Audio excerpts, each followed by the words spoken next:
Come up, Morgan. Take two. Morgan. Morgan. Come up, Morgan. Morgan. Come out, Morgan. You may remember that as one of the classic scenes from Vincent Price's film, The Last Man on Earth. One thing I was wondering, and I'm going somewhere with this. One thing I was wondering is, why the hell did they call him Morgan? What's wrong with Neville? Is that like some offensive word in Italian? If you have an answer, please tell me. But anyway, I'm too lazy to write a letter, so I'm going to just make a little note to all the people out there in Cyberland. Anyway, I'm going to talk about my summer a little bit. Very little. Anyway, um, mostly I've been sitting around, enjoying myself, watching some TV, playing some games, going out a little bit. Big highlight of my summer was my trip to New York City. I went with my brother, and man, we had a ball, and saw a lot of things. Went to a lot of neat places. Saw a lot of. It was like stepping through the looking glass.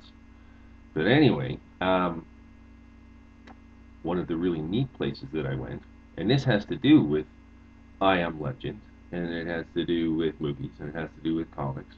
One of the places that I went, it was Midtown Comics in Midtown Manhattan, and on a friend's recommendation, I picked up a couple of books. I delved into the first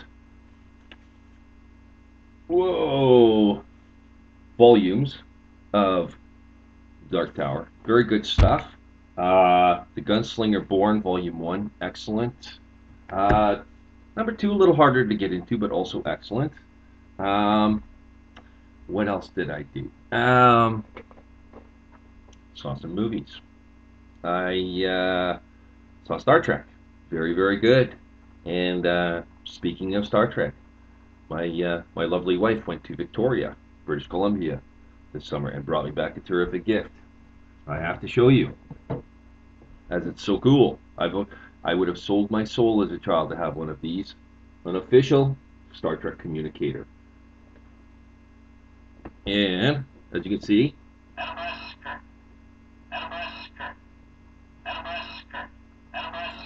Enterprise, Kirk. Anyway, this is terrific because it goes along with my phaser. I got this for Christmas. Got this for Christmas a couple of years ago, and I love it. I like to take it out when I'm watching Star Trek. Batteries are a little run down, but if they weren't, this would make quite a noise. What else? I've been watching some movies. Speaking of Neville, one of the movies I've rewatched this summer is I Am Legend with Mr. Will Smith. Um, Love it or hate it, I guess that's the version we're going to be seeing for a while. I thought it was okay. I agreed that the superpowered Spider-Men were a little too much. I like the idea of sort of an army of sort of sick, sort of almost, yeah. Anyway, that's something else. But one of the things I wanted to address was, why did he go to all the trouble of fortifying his home when these things obviously rip through them like paper because they're like Spider-Man? Well, the answer that I came to was he really knew that it wouldn't stop them. It's like the bathtub, getting into the bathtub. It was like a little womb, and it was like a security blanket and the sucking of a thumb. It wouldn't do anything to stop them. It just made him feel better, made him feel a little bit safer. Just like I'm sure the playing of the song made the dog feel safer. Like everything was the normal routine. And also the shutters and the vinegar and chemicals or whatever on the steps, they weren't doing anything but making him feel better. That's what I think. That's my opinion. If anyone disagrees with me, feel free. Yeah, but it's a good movie. Not as good as the Charlton Heston classic, The Omega Man. Sorry, but it's still definitive in my eyes. I've been enjoying some other movies. Um, what? 28 weeks later, went to go see this in the theater. At the time, I wasn't overly impressed, but now I gotta say, it really has grown on me.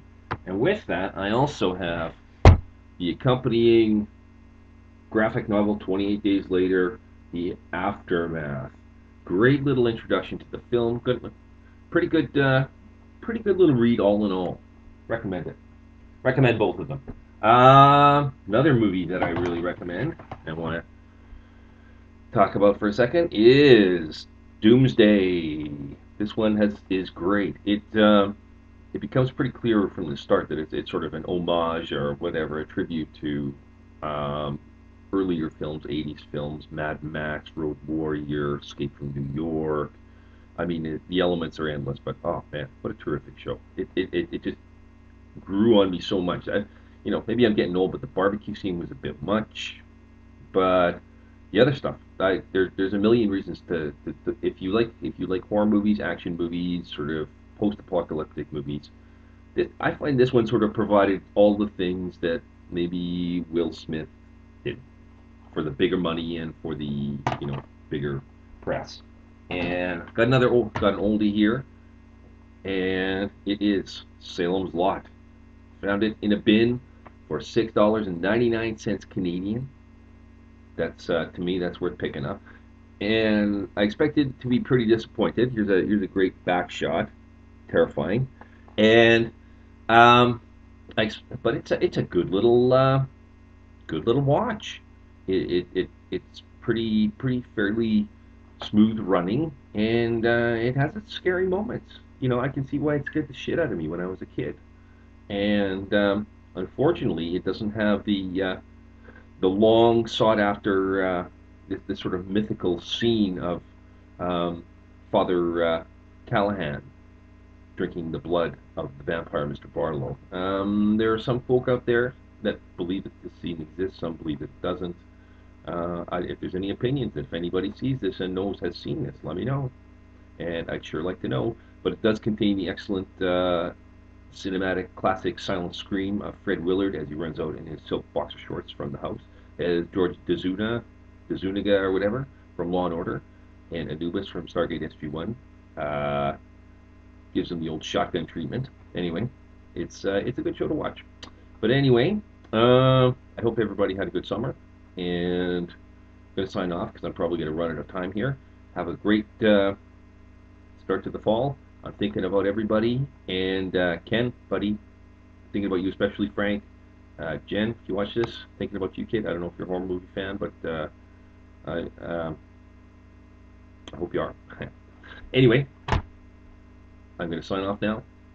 Um, Peace, everybody. Peace on earth, and thank you for enduring this.